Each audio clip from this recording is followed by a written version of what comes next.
Okay, here are the tools that you need to get started. And we have our frame that we're going to produce. And here are our dimensions. So what we're going to do is we're going to cut out an opening which is 4.5 inches across by 4.5 inches tall. Okay, that's going to be centered in the middle of our 9 by 12 chipboard.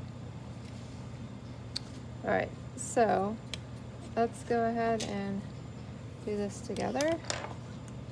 You're going to put your chipboard on your cutting mat, okay? And we're measuring in inches, and the length of the board is 12 inches, okay? The width of the board is 9. Okay, so on the upper right hand corner, put your ruler. And what you're gonna do is you're gonna go down 3 inches. So I have it here on my sheet. We're gonna go down 3 inches and make a mark all the way across. So do this with me. Measure 3 inches here. And I'm gonna do this in Sharpie because I don't think you can really see it that well. You can do yours in pencil, in pen. If you wanna use Sharpie, totally fine. 3 inches. Okay, move it across, keeping the ruler at the top. Okay, the ruler is at the 0 mark. So make sure that you have it at the 0 mark, not like this. That is not measuring. The 0 mark is right here. There's a line, okay? 3 inches. Now you have a line here and a line here, a little mark, connect them. Okay. So you're always using your ruler, put your ruler down, connect the line. Okay, perfect. All right, so now you are gonna go, we need to measure in from the edge, okay? So we're gonna measure in from the left side 2.25 inches. So that is, here's the 2.5, bring it back, 2.25 here, okay? And on the same side, just drop it down and measure again 2.25. Okay, so those two are your marks, all right? Now you're gonna bring it over to the other edge, okay? 2.25 is my mark on the edge on the right, okay? I'm gonna make another mark at the 0, okay? And then just simply slide it up, still 2.25 right on the edge of that chipboard, and make a mark. Okay. So the length that we want is 4.5 inches. So the 0 mark here is right on the sides of these lines. We're gonna go down 4.5, and we're gonna make a mark. Okay, now slide it over on this line that you've already made. Drop down to 4.5. All right, now we're gonna connect these lines.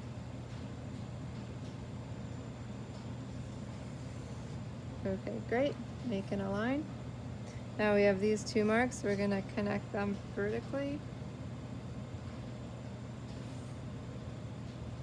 Okay, moving over, we're gonna connect these, the straight line.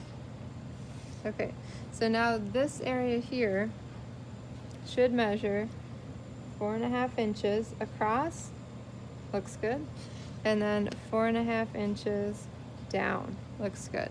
I'm gonna make an X here, okay? This is gonna be cut out, okay? So right now, we have something that's kind of interesting. The measurement from the top coming down is 3 inches, okay? The measurement on the bottom is gonna be wider, That's intentional. This is 4.5 inches. So when we cut this out, it's gonna look like this, okay? And so I want to have more visual weight on the bottom than the top, okay? The measurement is skinnier here than here. And so normally what you would do, you see this in museums, you see this in professional artists' work, with photographs and with etchings and other things that are framed or presented on paper.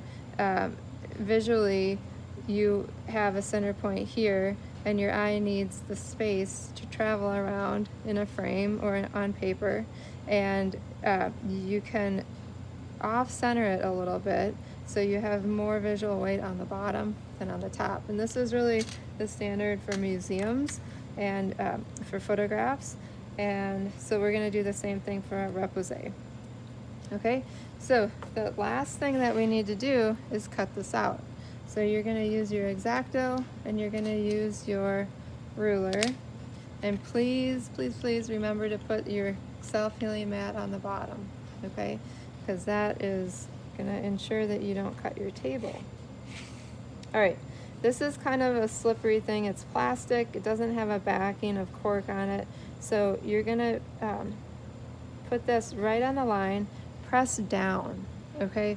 What I like to do is stand up while I cut. I've been standing up through this whole demo.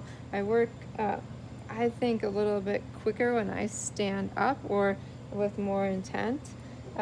This is not that you need to make this quick cut, but you can lean into it. So I'm gonna cut and I have my finger here, press down and then drive it back, okay?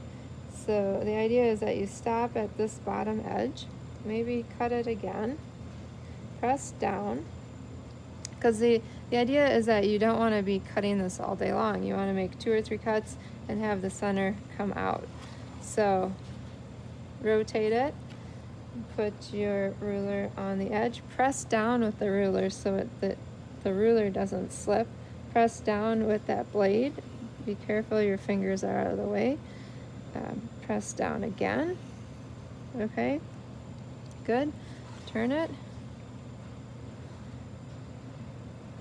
Hold the ruler firmly down, press down with the blade, draw it back, end at the line, okay? I know it seems like pretty common sense, but I've seen this go wrong a number of times with students, so I'm just gonna keep telling the reminders. Press down, okay. Now let's see. Is it loose? Yes, it's very loose. Edges are always kind of the ones that kind of hold it. So I can just put the blade in here, bring it down. It's just this little edge, okay? And then this little edge. So the idea is that you don't want a chopped up line. See, this is nice and straight. If it looks like somebody chewed the edge and you have jagged lines, you didn't do a very good job. Okay, so pressing it down, the tip of it goes in, and that's going to help cut that corner.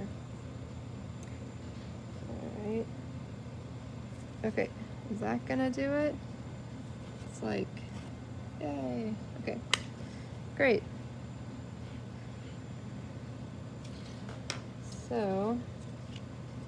So the marked edge, all my markings, that will be the back side, okay? The front side will be without markings on it.